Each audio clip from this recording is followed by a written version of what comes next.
దేశమైతే ప్రకృతితో కలిసి ఎదుగుతుందో ఆ దేశం ఎప్పటికీ నిలిచి ఉంటది. ప్రకృతితో పాటు సాధించే అభివృద్ధి శాశ్వతంగా ఉంటుందని ఆంధ్రప్రదేశ్ ఉప ముఖ్యమంత్రి అటవీ పర్యావరణ శాఖ మంత్రి శ్రీ పవన్ కళ్యాణ్ పేర్కొన్నారు. మన వారసత్వం అనేది కేవలం మనం నిర్మించిన కట్టడాలు కాకూడదని, మనం కాపాడిన ప్రకృతి అయి ఉండాలని ఆకాంక్షించారు. రాష్ట్రంలో కొత్తగా అభివృద్ధి చేసిన 18 నగర వనాలు, ఏకో పార్కులు, కమ్యూనిటీ బెస్ట్ ఎకో టూరిజం ప్రాజెక్టులను బుధవారం మంగళగిరి క్యాంప్ కార్యాలయం నుంచి వర్చువల్ గా ప్రారంభించి ప్రజలకు అంకితం చేశారు. వర్చువల్ గా ఈ కార్యక్రమంలో రాష్ట్ర మంత్రులు శ్రీ ఆనం రామనారాయణ రెడ్డి, శ్రీ ఆనగలి సత్యప్రసాద్, శ్రీమతి సవిత పాల్గొన్నారు. ఈ సందర్భంగా శ్రీ పవన్ కళ్యాణ్ మాట్లాడుతూ, నగరాలు, పట్టణాలు శరవేగంగా నిర్మిస్తున్న ప్రస్తుత తరుణంలో ఈ నగర వనాలు పట్టణాలకు గ్రీన్ లాంగ్స్ లాగా పనిచేస్తూ పర్యావరణ సమతుల్యతను కాపాడతాయి. కేంద్ర ప్రభుత్వ నగర వన యోజన నిధులతో పాటు స్థానిక నిధులను సమకూర్చుకుంటూ 36 కోట్ల భారీ వ్యయంతో ఈ ప్రాజెక్టును సిద్ధం చేశారు. ఒక్కో నగర వనాన్ని సుమారు 50 హెక్టార్ల విస్తీర్ణంలో 2 కోట్ల రూపాయల వ్యయంతో నిర్మించాం.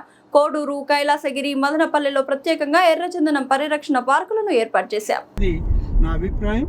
తర్వాత రెండవ విషయం, వర్గం ఆత్మకూరుకు కూడా ఒక నగరవనం మంజూరైంది. 2 crores అని చెప్పి ఎస్టిమేట్స్ అవన్నీ కూడా పంపించారు. ఇప్పటికే 1.4 శాంక్షన్ అయిందని చెప్పి నాకు మా డిఎఫ్ఓ గారు సమాచారం ఇవ్వడం జరిగింది. మిగిలినటువంటి 60 lakhs కూడా ప్రపోజల్స్ మీకు త్రూ స్టేట్ గవర్నమెంట్ ఆఫ్ ఇండియాకు పంపించామని చెప్పి డిఎఫ్ఓ గారు చెప్పడం జరిగింది. బ్యాలెన్స్ అమౌంట్ కూడా ఇస్తే దానికి డెవలప్ చేయడానికి అవకాశం ఉంటుంది. ఇవాళ ఆత్మకూరు పట్టణం అనేటువంటిది ఇప్పుడు డెవలపింగ్ టౌన్, అది డెవలపింగ్ మున్సిపల్ ఏరియా. కాబట్టి ఈ మున్సిపల్ ఏరియాలో ఇటువంటి నగరవనం ప్రత్యక్షంగా చాలా ఉపయోగపడుతుంది. అక్కడ ఉన్నటువంటి సామాన్య ప్రజలకు కానీ, విద్యార్థులకి, ముఖ్యంగా స్టూడెంట్స్కి ఎక్కువ ఉపయోగపడుతుంది. ఎన్విరాన్మెంట్ అనేటువంటి దాని మీద ఒక మంచి స్టడీ ఏర్పడుతుంది. రెండవది, నేను ఇప్పుడు మన కాంతిలాల్ గారు మాట్లాడినప్పుడు విన్నాను నేను దీనిలో మన పిఆర్ అండ్ ఆర్డీని కలిపితే బాగుంటుందనేటువంటిది ఒకటి మన డిప్యూటీ సీఎం గారి అభిప్రాయం కింద చెప్పారు. అది చాలా అవసరం అండి.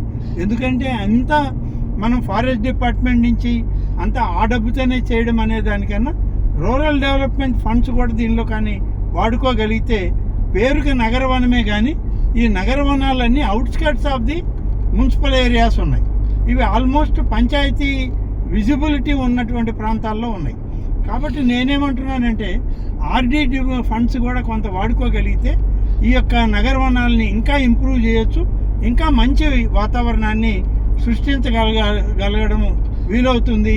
అలాగే దానికి ట్రాక్స్ కానీ, ట్రెక్కింగ్ కూడా కొన్ని, ఇప్పుడు మా ప్రాంతంలో అయితే నగరవనానికి దగ్గరలోనే చిన్న గుట్టలాగా ఉంది. ఆ గుట్టకి పైన నరసింహస్వామి దేవస్థానం ఉంది. ఎండోమెంట్ డిపార్ట్మెంట్ ద్వారా నేను నరసింహస్వామి టెంపుల్ని రెనోవేట్ చేయడానికి ఫండ్స్ అన్నీ కూడా రిలీజ్ చేయడం జరుగుతుంది. ట్రెక్కింగ్కి, ఆ రోడ్ ఫార్మేషన్కి మనం ఆర్డీ డిపార్ట్మెంట్ ద్వారా ఈ నగరవనానికి అటాచ్ చేయగలిగితే నగరవనం వచ్చిన వాళ్ళందరూ కూడా ఈ ట్రెక్కింగ్కి ఎక్కువగా పోయేదానికి అవకాశం ఉంటుంది. కాబట్టి ఇటువంటివి మనం కానీ డెవలప్ చేస్తే ఈ ఫారెస్ట్, ఈ నగరవనాలు అభివృద్ధి చెందుతాయి. ఏ కాన్సెప్ట్తో అయితే ఇవాళ మన ఉప ముఖ్యమంత్రి గారు పవన్ కళ్యాణ్ గారు తనకు ఉన్నటువంటి పరిధిలో ఈ యొక్క నగరవనాలను అభివృద్ధి చేయాలి